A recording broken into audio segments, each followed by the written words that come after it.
Alors déjà, merci de m'avoir invitée. Je suis ravie vraiment de contribuer à cette école thématique.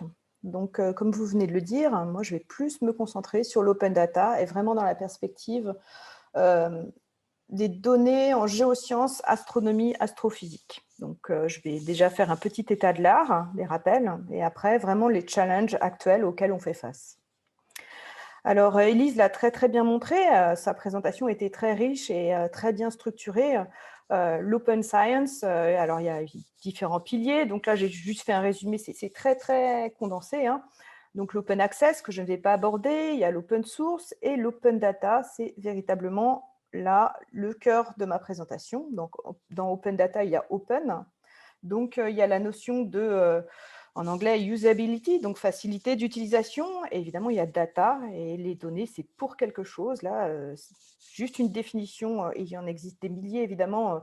Ce sont des faits, des statistiques que l'on va collecter ensemble pour référence et analyse. Donc, c'est juste une toute petite définition. Il en existe plein d'autres, mais il y a quand même cette notion d'utilité des données derrière, donc usefulness. Et c'est deux aspects que je vais aborder particulièrement dans la partie challenge. Nous allons le voir ensemble. Alors, en premier lieu, l'open research data dans nos domaines, géosciences, astronomie, astrophysique, et même peut-être au-delà, il y a des caractéristiques principales qui sont très saillantes. Donc d'abord, il y a de grandes hétérogénéités. En premier lieu, parmi les domaines scientifiques, nous ne sommes pas il n'y a pas un monodomaine avec une structuration spécifique. Par exemple, donc, pour ces domaines scientifiques, si je prends la situation en France, nous sommes représentés, notre institut est l'INSU, Institut national des sciences de l'univers, au sein du CNRS, et divisé en 4 parties: l'astronomie astrophysique, la Terre solide, océan atmosphère et surface interface continentale. Évidemment, c'est une distribution en 4 entités qui est de fait artificielle, parce que si on va, par exemple, voir ce qui se passe au niveau de l'European Geophysical Union, cette fois-ci, il y a 22 divisions scientifiques.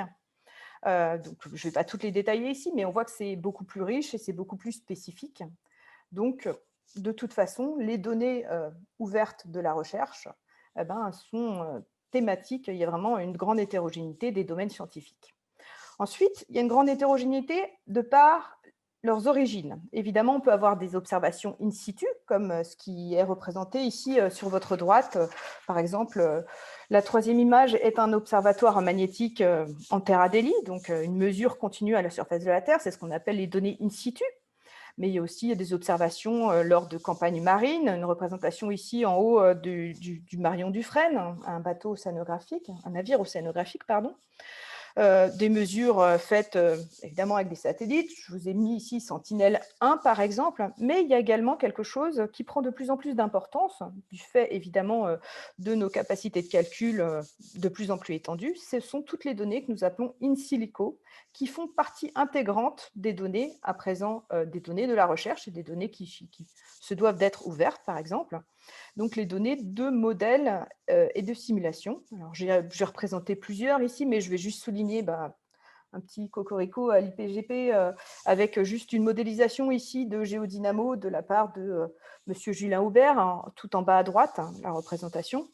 Et aussi plus en tomographie avec une représentation de Christophe Zaroli, ou alors dans des gros projets, des grosses infrastructures de recherche avec une évolution de modélisation des températures avec ici l'infrastructure de recherche Climeri. Donc, il y a une grande diversité des données de par leurs origines, hein, où elles sont acquises de façon euh, pratique, in situ. Alors, in situ, ça peut très bien être euh, directement à la surface de la Terre ou à toutes les altitudes, mais également de façon purement numérique. Alors, quelque chose sur lequel je ne vais pas m'étendre, c'est le financement, évidemment. Il peut être public, industriel, privé, sciences participatives ou au contraire mixte. Comme il y a toute une partie sur les sciences participatives, voilà, ça c'est un des caractéristiques très hétérogènes. Le niveau, la qualité des données aussi. Alors, en anglais, on dit primary data, secondary data, data products. Alors, données primaires, ce seraient les données, si vous voulez, qui sont les plus brutes possibles, qui sortent directement de l'instrument. Données secondaires, elles ont déjà subi un traitement, un pré-traitement pour pouvoir être utilisées de façon beaucoup plus aisée dans des analyses ultérieures. Et les produits de données, ce sont en quelque sorte des produits finis ou qui peuvent être réutilisés dans des cadres inter- ou transdisciplinaires, mais déjà comme une carte géologique, par exemple, un modèle de l'ionosphère, un modèle de propagation du Soleil à la Terre, quelque chose déjà qui est très structuré, très construit. Alors, la nature en elle-même des données, bien sûr, ces données peuvent être numériques, mais elles peuvent être également, et ça fait partie intégrante de partie intégrale de l'open data, avec des données physiques, avec par exemple des échantillons de roches. Je vous ai juste mis ici une photo d'un échantillon de roches lors de la mission lunaire, lors de la mission Apollo. Il y a notamment un effort international vers le référencement des échantillons de roches. Juste, par exemple, ça s'appelle l'IGSN, International Geosample Number. Il y a plein de mouvements en cours qui visent justement à pérenniser ces données qui sont des échantillons physiques. Alors, la fréquence des données est aussi très différente. On a des données qui peuvent être des ensembles finis, mais également des séries continuellement en acquisition. C'est la différence entre les campagnes ou les missions satellitaires ou au contraire les observatoires in situ qui ont pour but de mesurer toujours de la même façon sur des échelles de temps les plus longues possibles, toujours les mêmes paramètres, par exemple à la surface de la Terre. Et enfin, évidemment, il y a les volumes. Il y a des très gros instruments, des grosses infrastructures de recherche, notamment, par exemple, je pense à tout ce qui est plus en astronomie, avec des systèmes de télescopes, où là, il y a vraiment de grandes quantités de données qui sont acquises, tandis qu'à côté, on a plutôt les données de longue traîne, avec des petits ensembles de données, mais quand même de qualité, et donc à conserver également. Tout ça sont les données de la recherche dans nos domaines. Ce sont les caractéristiques principales. Alors, s'il y a une grande hétérogénéité quand même, et là, je rejoins la question qui a été posée, enfin, plus le commentaire de Madame Norma Graziella, on va le voir par la suite, sur le fait que l'open science a commencé aussi avec le web. Alors, je suis d'accord et en même temps, je ne suis pas tout à fait d'accord dans nos domaines, donc je vais m'expliquer pourquoi.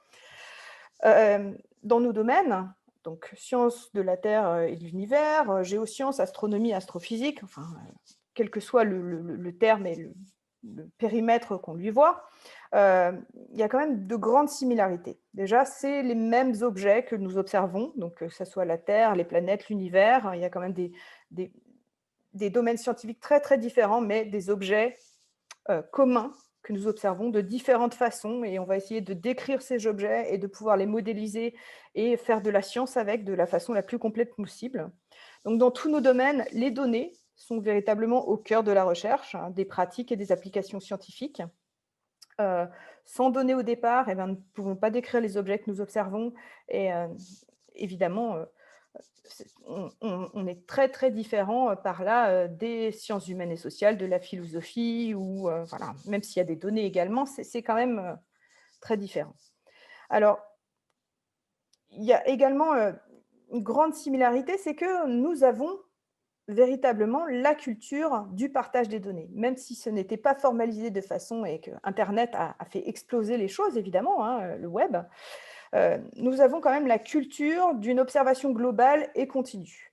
Pour la plupart des domaines scientifiques, il y a déjà une organisation collective qui date depuis extrêmement longtemps, qui est bien, bien connue et basée sur tous les répertoires de données thématiques au niveau international. C'est la représentation que je vous fais avec la pyramide. En bas, s'il y a les instituts, les laboratoires, au-dessus, il y a toutes les organisations et les infrastructures de recherche nationales, qui elles-mêmes sont les miroirs d'infrastructures de recherche et d'organisations européennes, qui sont elles-mêmes, la plupart du temps, des portes d'entrée. Alors, des fois, ça va directement au national, entre les organisations, les associations internationales et le national, mais des fois, maintenant, il y a la couche européenne, d'accord ? Après, il y a toutes les unions au-dessus, et tout cela chapeauté par l'International Science Council. Maintenant, c'est l'ancien ICSU. Si on prend par exemple dans nos domaines, alors je vais peut-être plus rester proche de la Terre et être moins vers le domaine astronomie et astrophysique, mais Mais il y a l'IUGG, d'accord, l'Union géodésie et géophysique, l'Union internationale aussi pour les sciences géologiques, donc IUGS. Et puis, si je pense plus à astronomie astrophysique, il y a l'Union internationale astronomique. Et donc, tout était déjà quand même extrêmement structuré. Évidemment, le web a vraiment poussé les choses à aller beaucoup plus vite. Néanmoins, dans les services internationaux, il y avait beaucoup d'échanges, évidemment, de format papier ou de format disquette ou de format. Mais il y avait déjà cette culture du partage de la science ouverte et des interactions très fortes. Alors, en ayant fait ce constat, en ayant vu les hétérogénéités, les similarités dans nos domaines scientifiques, ben, les challenges, quels sont-ils? Et donc là, je vais revenir à la dualité entre l'utilisation facile et en même temps l'utilité qui en est. Ben, les challenges, c'est d'abord le fait que nos données, elles sont dynamiques. Nous observons des systèmes qui sont non stationnaires. Si une donnée n'est pas acquise à un temps T, alors c'est une donnée perdue, la plupart du temps, puisqu'on regarde aussi des évolutions. Il y a aussi une dualité entre les temps courts et les temps longs. On regarde à plein d'échelles temporelles différentes. Il y a une diversité des utilisations de ces données. La transformation de l'information également se fait au travers de tout le cycle d'utilisation des données. Il faut une vraie logistique de la donnée avec un système de buffering, histoire de rendre cette donnée utilisable. Et là, je rentre déjà dans quelque chose qui est plus de la logistique des données, entre l'acquisition et la façon dont nous allons l'utiliser par la suite. Tout cela est dans un système d'écosystème qui est distribué. Ça va du local, évidemment, au national, vers l'Europe et l'international. Et ensuite, il y a des perspectives qui sont éminemment inter- et transdisciplinaires. Non seulement interdisciplinaires parce que dans nos communautés en elles-mêmes, évidemment, nous observons les mêmes objets et il n'y a pas comment dire, de caissons étanches entre chacune de nos sciences. Évidemment, il y a des interactions entre les différents domaines scientifiques, mais ça va bien au-delà également, étant donné que nous observons aussi la Terre, et sur la Terre, il y a du vivant, il y a des choses qui existent, et je vous donnerai par la suite quelques exemples justement là-dessus. Donc le challenge, Tiens, j'ai un peu des choses de décalées, mais c'est pas grave. Les challenges, c'est que ce sont des dominos. Évidemment, les données, il faut qu'elles soient dans des entrepôts de données. Donc déjà, les données au départ, il faut qu'elles soient il faut qu'elles soient dans des entrepôts de données. Et ensuite, il y a les plateformes des infrastructures de recherche. Et ensuite, tout ça, ça va vers le calcul, vers le HPC, le HPDA, le cloud. Et donc, nous sommes, vous, en tant que jeunes chercheurs, pour la plupart d'entre vous, vous en êtes au début. Et qu'est-ce que vous allez faire de vos données? Et ça, ce sera la présentation qui va suivre avec Johanna, qui va vous montrer, qui va vous donner des tuyaux, entre guillemets, sur par où commencer avec les données. Donc, moi, je vais reprendre directement cette structuration, ces dominos, en partant des données pour aller jusqu'au HPC Cloud, HPDA, pour vous parler véritablement des challenges auxquels on fait face actuellement, puisque on n'est plus limité au simple principe des données fermes, mais ça va bien au-delà.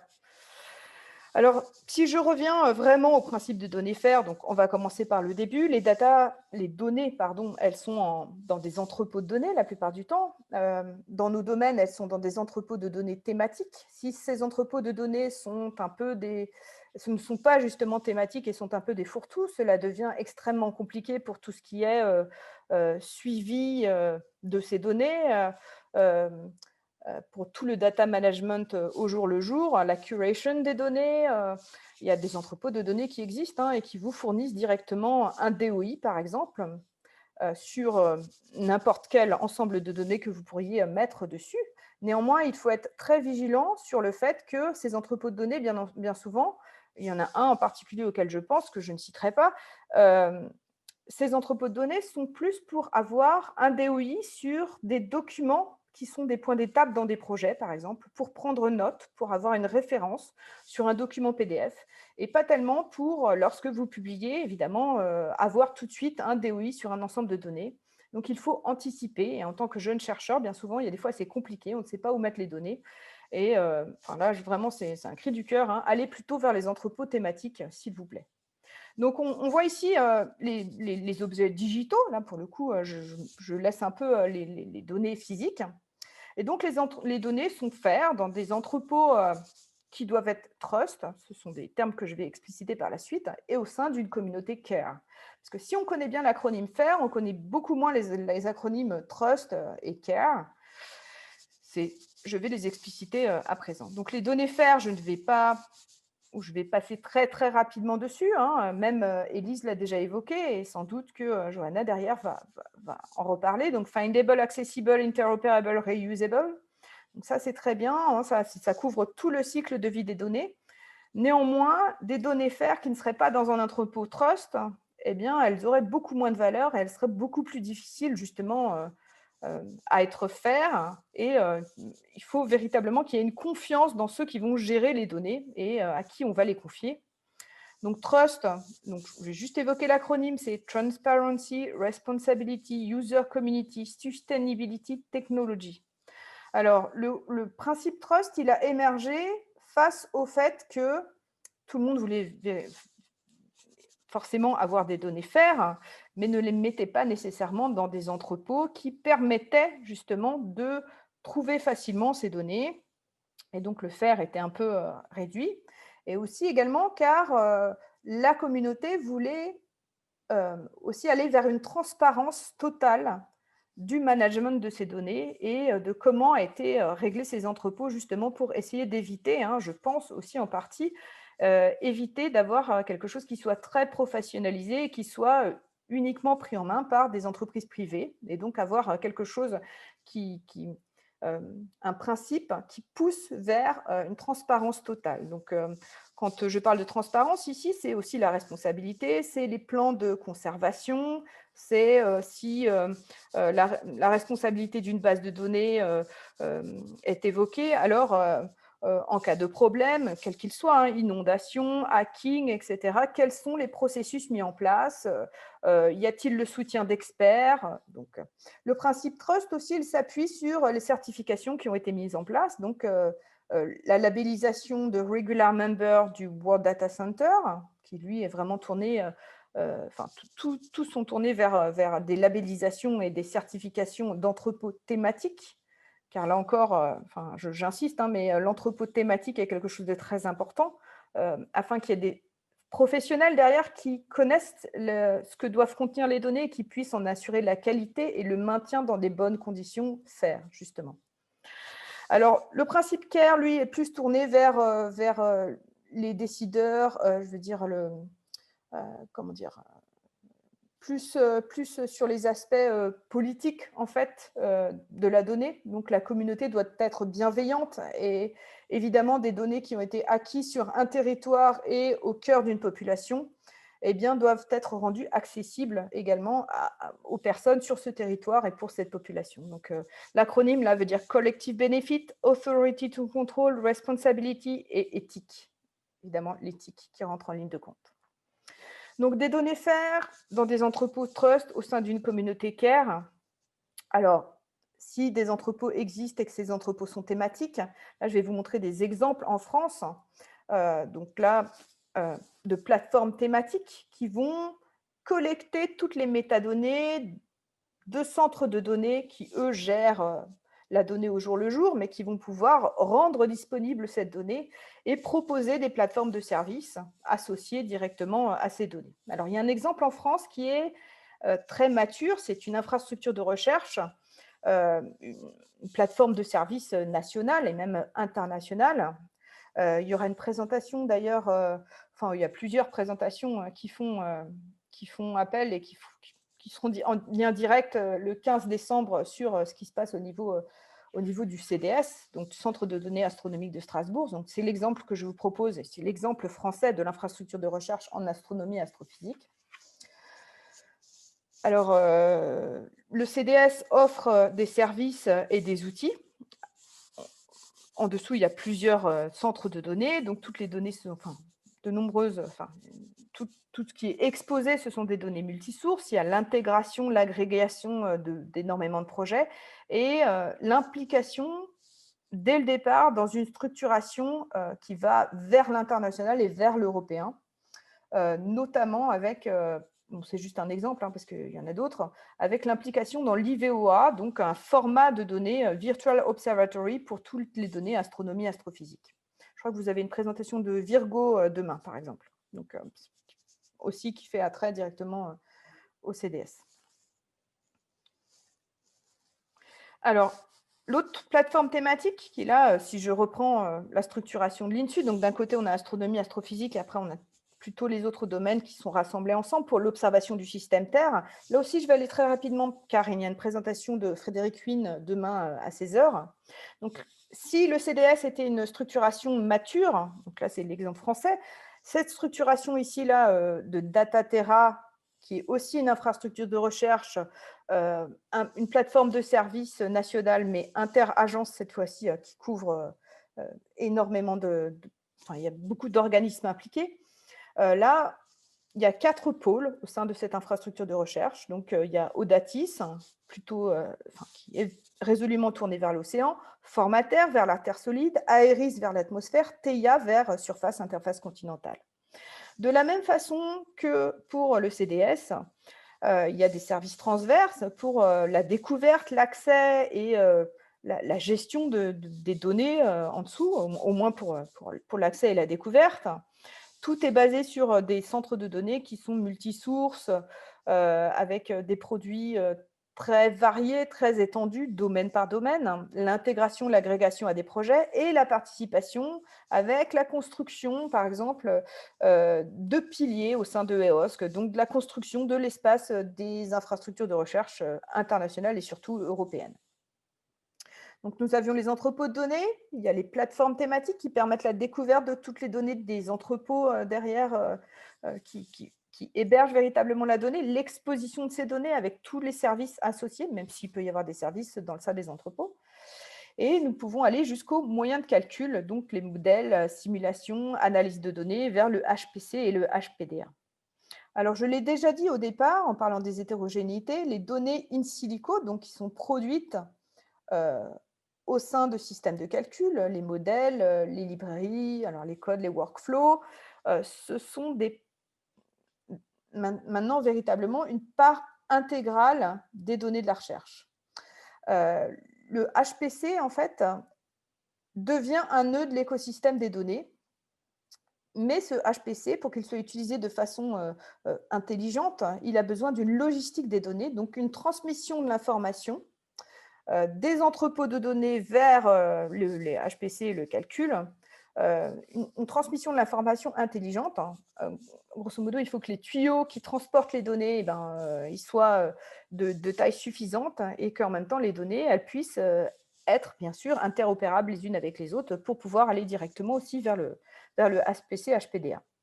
Donc, tout ça dans une optique d'AI, d'intelligence artificielle, alors que ça soit du deep learning, de la data assimilation, tout cela, de toute façon, demande un transfert et une logistique des données importante.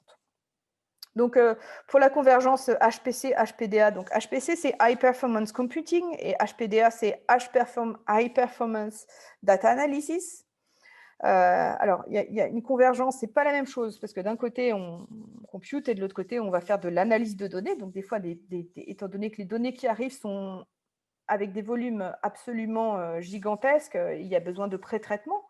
Les données primaires sont difficilement utilisables telles quelles. Il faut directement passer par du HPDA pour avoir des données secondaires et peut-être des premiers produits de données de niveau 1.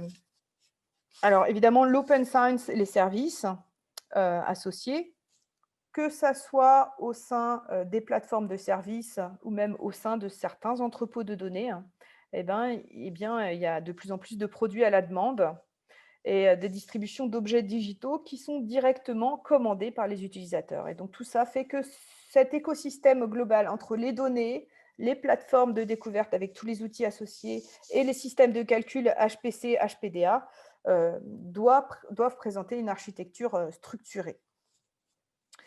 Alors, juste pour en terminer avec ce paysage, évidemment, j'ai présenté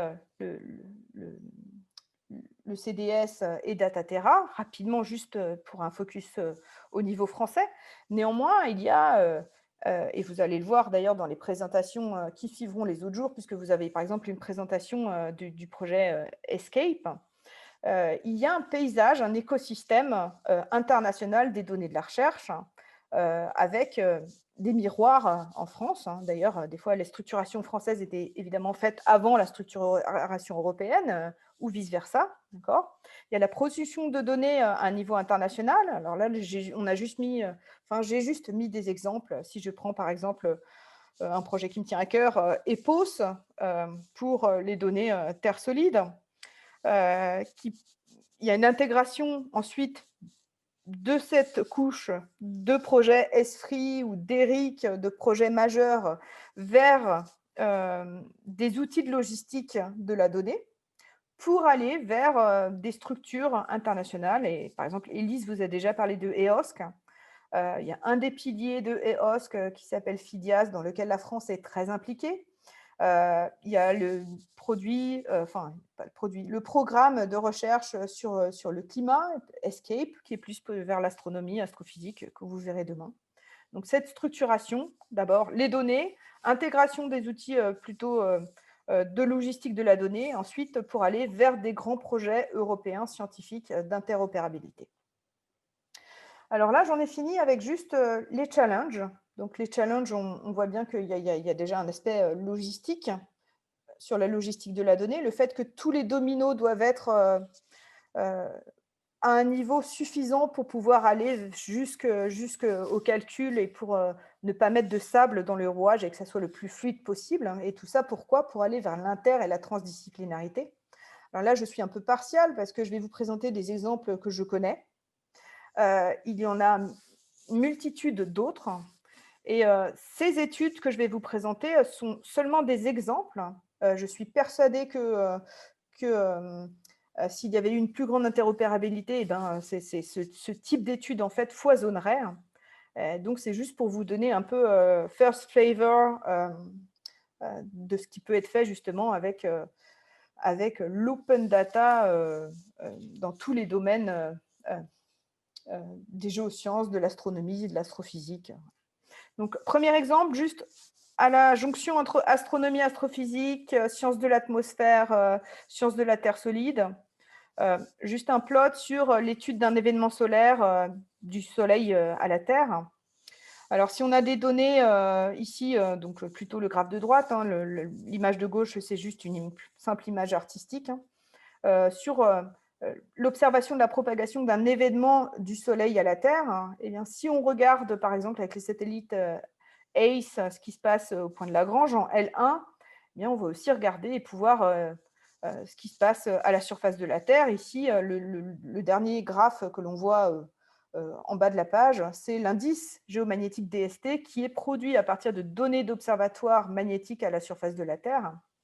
Et donc, on a directement une interopérabilité ici entre deux données in situ et des données très loin, satellitaires. Et on essaie de recaler, justement, redater, puisqu'il y a le temps de propagation pour essayer de recaler ces événements. Donc, ces études qui ne sont pas si triviales, étant donné que ça fait appel non seulement à tous les gens qui étudient le Soleil et le sphère, les gens qui étudient les modèles de propagation, ce qui se passe en tête de magnétosphère, puis ce qui se passe en ionosphère, thermosphère et à la surface de la Terre. C'est déjà parler un même langage est quelque chose d'assez compliqué. Ça a donné lieu à un papier dont j'ai mis la référence ici, de Karine Bocchialini en 2018. Deuxième exemple, alors là, plus proche peut-être de la Terre encore, donc toujours sur de l'interdisciplinaire, on reste dans nos domaines des sciences, même si je m'éloigne de l'astronomie astrophysique. Là, c'est la comparaison et ce que peut apporter une science à une autre à la surface de la Terre. C'est entre la sismologie et la glaciologie. Là, il y a un exemple de case où on voit, donc c'est le petit schéma A, on voit la formation du pack et de la glace de mer, en fait. Le triangle rouge, c'est là où se situe la station sismologique. Et on voit que quand la glace est libre, il y a beaucoup plus de niveau de bruit, en fait, on voit beaucoup plus de couleur orange. Et à partir du moment où la glace se forme, les données sismologiques sont beaucoup plus calmes. Et donc, juste en regardant les données sismologiques qui sont sur la côte de l'Antarctique, on peut voir la formation de la glace et essayer de fournir aussi ces informations qui viennent corroborer, en fait, évidemment, les données satellitaires, les images satellitaires. Néanmoins, on peut peut-être remonter également comme ça dans le passé pour des instants ou des moments où il n'y a pas de données satellitaires, histoire de pouvoir corroborer toutes ces informations. Donc ça encore, c'est un travail qui date déjà de 2011, mais qui montre bien comment, par exemple, le bruit sur les données sismologiques, quelque chose qui ne va pas forcément intéresser les sismologues en premier lieu, mais qui maintenant les intéresse de plus en plus, qui est normalement qui n'est pas un séisme, qui n'est pas un gros événement qui va permettre d'étudier l'intérieur de la Terre, et bien là se révèle une information de qualité pour un autre domaine scientifique. Un autre exemple très rapidement, la jonction entre géodésie, géomagnétisme et atmosphère, l'impact des événements solaires, donc des orages géomagnétiques ressentis à la surface de la Terre sur les données GNSS, donc sur la géodésie. Donc les graphes de gauche là correspondent à un article de Lieli en 2019, juste que j'ai pris là. La courbe verte, on voit qu'il y a 2 maximums d'un indice qui mesurait la surface de la Terre. Et si on regarde sur le graphe supérieur, on voit le TEC, le Total Electron Content, qui est beaucoup plus important. Donc forcément, étant donné qu'il y a plus d'activité magnétique, l'ionosphère est perturbée, il y a beaucoup plus de particules qui empêchent et qui amplifient le bruit et donc qui vont mener directement vers une perte et une perturbation des signaux GNSS. Un autre exemple sur la droite, donc ce n'est pas au même moment, évidemment. Donc, d'après Foster et collaborateurs en 2002, on a 2 cartes, en 2000 et en 2003. À gauche, vous voyez, tout est bleu, donc ce n'est pas perturbé, alors qu'en 2003, il y a un orage magnétique en cours. Et en fait, les GNSS, la géodésie est perturbée, et donc des mesures in situ qui permettent directement de modéliser quelque chose qui se situe à un autre niveau. Donc, encore, l'interdisciplinarité ici. Alors là, je vais véritablement m'éloigner de l'astronomie astrophysique, mais ce sont des exemples un peu exotiques qui montrent bien vers quoi on peut aller. Étant donné que on ne le sait pas au premier abord, mais c'est quelque chose d'assez compliqué pour, je ne sais pas, imaginons que vous ayez besoin de connaître, vous avez envie de comparer vos données, quelles qu'elles soient, avec les migrations des tortues. Où est-ce que vous allez aller chercher les trajectoires de migration des tortues? Moi, personnellement, j'aurais été extrêmement embêtée. C'est pareil pour les biologistes. S'ils veulent tracer en fonction d'un produit de données qui vient de notre domaine, sciences de la Terre et de l'univers, les migrations de leurs tortues, ce n'est pas quelque chose d'immédiat. Donc, pour l'instant, l'interopérabilité et la transdisciplinarité des données et avec des produits de données, c'est ce vers quoi on tend et c'est ce vers quoi euh, euh, on espère arriver dans le futur. Donc là, c'est un exemple entre le géomagnétisme et la biologie. Je suis désolée, j'ai encore des exemples qui sont très axés sur mon domaine. J'ai essayé de les élargir, mais voilà. Donc en vert, vous avez la représentation, en vert clair, la représentation d'une trajectoire d'une tortue, d'accord, et avec la comparaison avec le champ magnétique crustal. On voit bien l'aliénation des fonds océaniques. Cette tortue, il n'y a absolument pas de topographie à cet endroit-là. Il n'y a pas de végétation spécifique. Alors, végétation, c'est un bien grand mot, mais il n'y a pas d'algues ou de choses spécifiques qui pourraient faire aller la tortue tout droit, absolument pas. Donc, voilà, on observe une corrélation. C'est un travail de l'IPHC, donc à Strasbourg. D'ailleurs, je remercie Damien Chevalier pour m'avoir fourni certaines de ces images.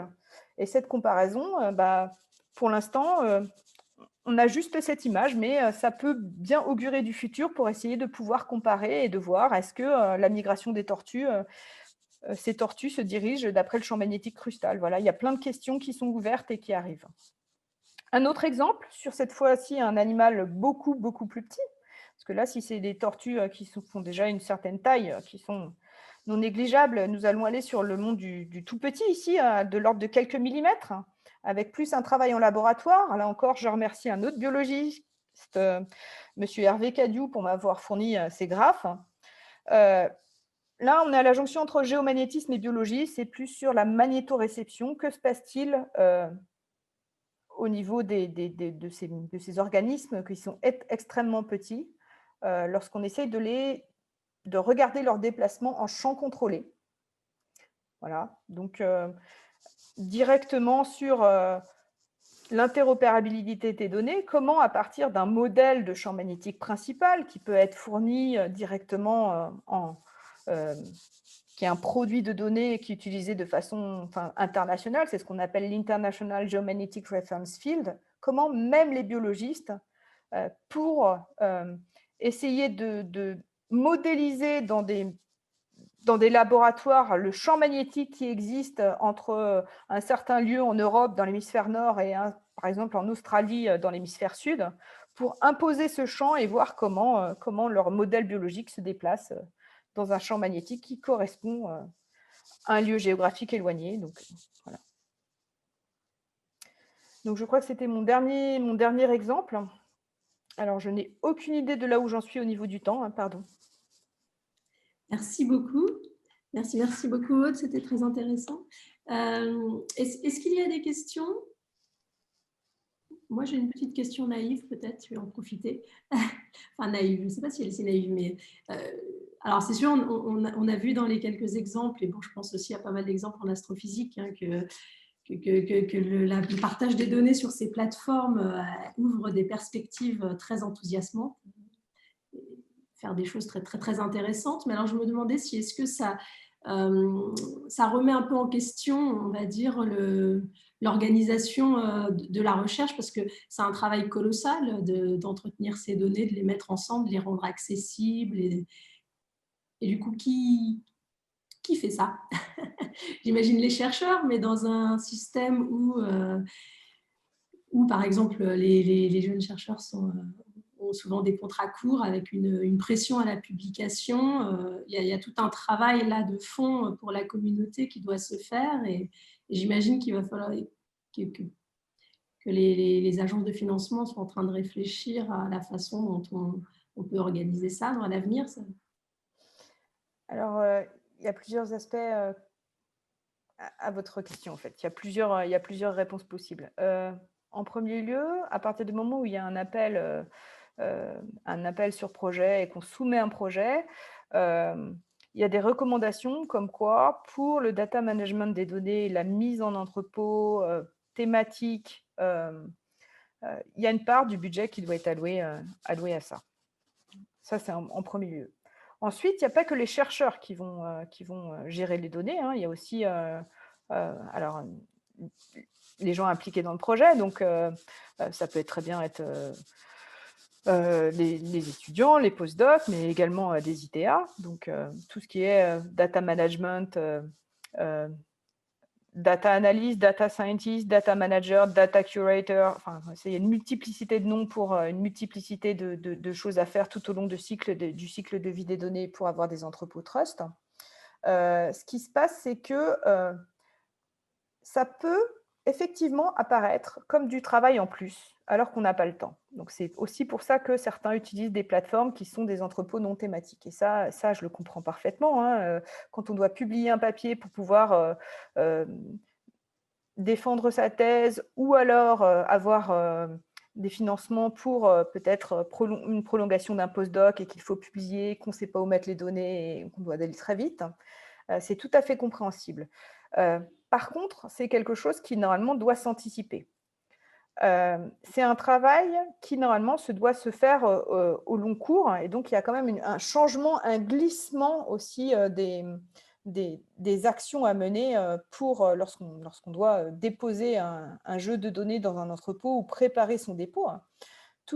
On sait tous, on a tous des exemples dans nos laboratoires de jeux de données où le chercheur pour une raison où si X ou Y ne les a pas déposés tout de suite, c'était sur un disque externe et en fait, il n'a pas enregistré, le chercheur, enfin, quand je dis chercheur, ça peut être n'importe qui, hein, n'a pas déposé à un moment donné ces métadonnées et ces données, au final, elles sont perdues parce que la personne ne sait plus, n'a plus ses cahiers de laboratoire, ou alors cette personne, elle est partie à la retraite et en fait, elle a donné son disque externe, mais la personne qui reprend par derrière ne sait pas du tout comment gérer, etc. On a tous des exemples comme ça. Et ça, c'est quelque chose vers lequel je pense qu'au niveau international et national, on ne veut plus aller. Donc, il faut allouer un peu de temps, c'est vrai, à remplir les métadonnées et à essayer de voir où il serait le plus profitable de déposer les données. Mais en soi, s'il y a un jeu de données avec des métadonnées, si ce sont des données qui sont férisées, alors il y a un DOI. D'accord ? Et s'il y a un DOI et que c'est dans un entrepôt-faire, alors la personne qui a fait le travail peut en tirer quelque chose, étant donné qu'elle est citée. Donc là, je vous enjoins par exemple à, mais je crois que je ne vais pas empiéter sur la présentation de Johanna, mais à avoir, à vous enregistrer, avoir un ORCID number, par exemple. Vous pouvez être dans les métadonnées. C'est un travail au même titre qu'une publication. Vous pouvez aussi publier un data paper. C'est un article qui est très, très court. Je pense qu'en tant que jeune chercheur, et on le voit même au niveau CNRS, au niveau ministériel, c'est quelque chose qui est valorisé, ça, le traitement des données. Voilà. Est-ce que j'ai répondu à votre question? Parce que comme il y avait plusieurs aspects… Et justement, c'est très intéressant. Je voulais justement vous donner l'opportunité de souligner voilà, ces aspects un peu qui sont intéressants, je pense, pour les jeunes chercheurs. Et je pense que Johanna, vraiment, appuie aussi sur ces aspects-là. Et enfin, vous allez voir, sa présentation, elle est top aussi. Je confirme, c'est-à-dire que pas qu'elle est top, mais je vais en parler. Excusez-moi, moi j'ai déjà vu les slides et c'est bon, c'est pour ça. Est-ce qu'il y avait d'autres questions? Excusez-moi. Alors, je crois qu'il y a aussi Gauthier Hulot qui a levé la main. Donc, Gauthier, si tu veux poser ta question, te présenter rapidement juste avant et poser ta question. Merci. Bonjour Aude. Donc Gauthier Hulot, moi je suis directeur adjoint de l'IPG pour la recherche spatiale. J'ai deux questions très pratiques. Un, c'est alors il y a beaucoup d'exposés. Enfin, je pense que la prise de conscience maintenant elle est faite. Ce que moi je constate, c'est en fait la mise en pratique, c'est plus compliqué. Et une chose qui manque un peu de manière chronique, c'est une espèce de manuel un peu universel qui donne des infos de base pour entamer les démarches. Ça, c'est une première remarque. C'est-à-dire qu'il y a plein de documents à droite à gauche, mais si au niveau du CNRS, là en l'occurrence, par exemple, il y avait un document de référence pratique, c'est-à-dire au fond comment faire selon les types de données, etc. Ce qui m'amène à la deuxième question, c'est où est-ce qu'on en est de la standardisation des données. Il y a la difficulté, je prendrai une analogie. Quand on produit un texte, selon qu'on l'a produit avec OpenOffice, Word, LaTeX, etc., c'est des formats différents qui ne sont pas compatibles si on n'a pas les outils, etc. Par contre, il y a eu un format universellement adopté, c'est le PDF. Donc un texte, aujourd'hui, tout texte peut être lu électroniquement parce qu'il y a eu une convention qui est désormais universellement acceptée, que n'importe quoi peut être traduit en PDF et peut être lu par tout le monde. Et c'est un petit peu le même problème. Alors, il y a déjà des standardisations dans certains contextes. Les agences spatiales, si je prends l'exemple de l'ESA, va avoir des formats standardisés parce que c'est leur mission, etc.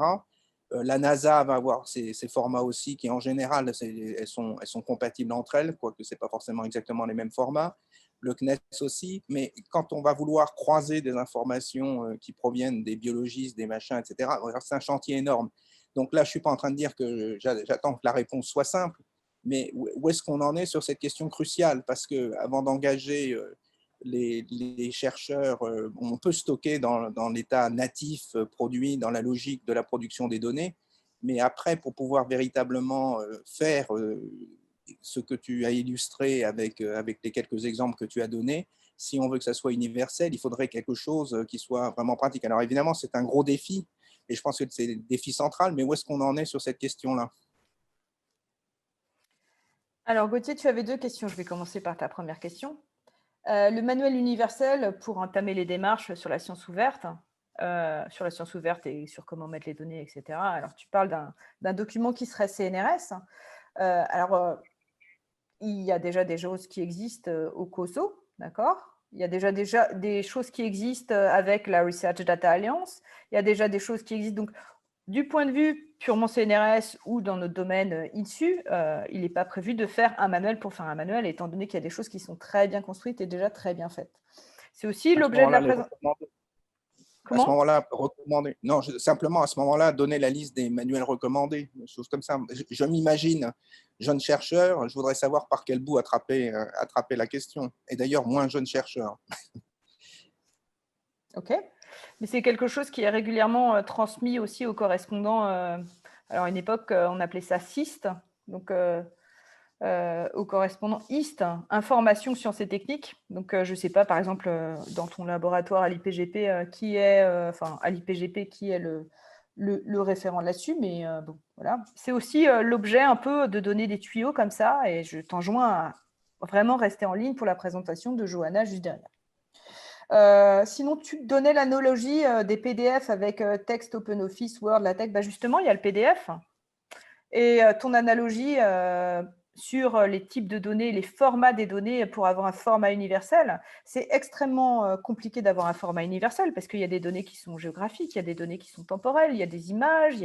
Alors évidemment, il y a déjà des choses qui existent et on fait comme pour les documents texte, comme pour le PDF. Il y a des parseurs qui font de la traduction. Tout simplement d'un format établi dans un autre, quel que soit le format des métadonnées ou le format des données en lui-même. Le but du jeu, c'est d'avoir dans les entrepôts de données des API, donc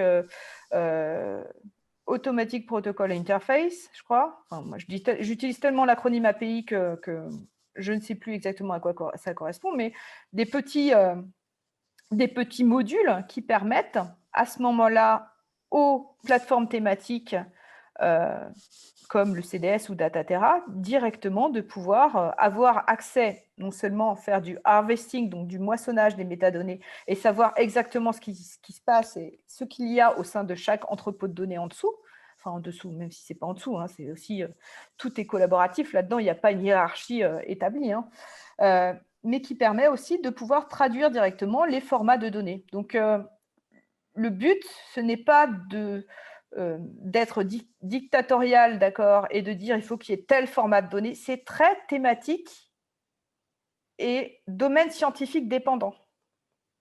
Ce qui compte, c'est qu'au sein de la communauté scientifique, je vais prendre le géomagnétisme, hein, je suis géomagnéticienne comme tu le sais, au sein de la communauté en géomagnétisme, eh bien, imaginons qu'on veuille fournir nos données au sismologue, et bien à un moment, il va falloir qu'on mette le petit outil qui va bien en place pour pouvoir fournir, à partir de nos séries temporelles de géomagnétisme, du SAC, par exemple. C'est tout à fait possible.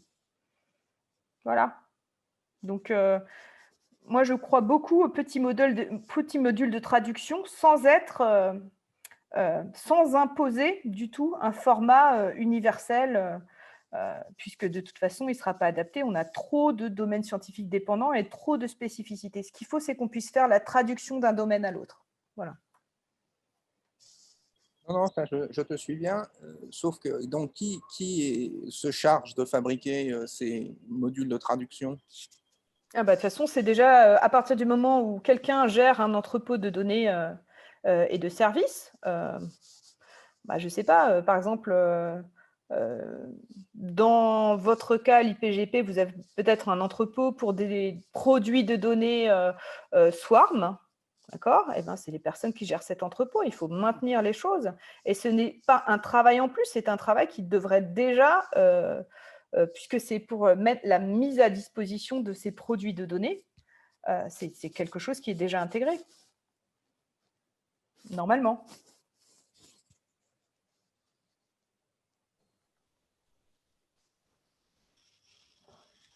Maintenant, juste un truc. Hein. Maintenant, il y a aussi un glissement. Il y a un glissement, c'est sûr.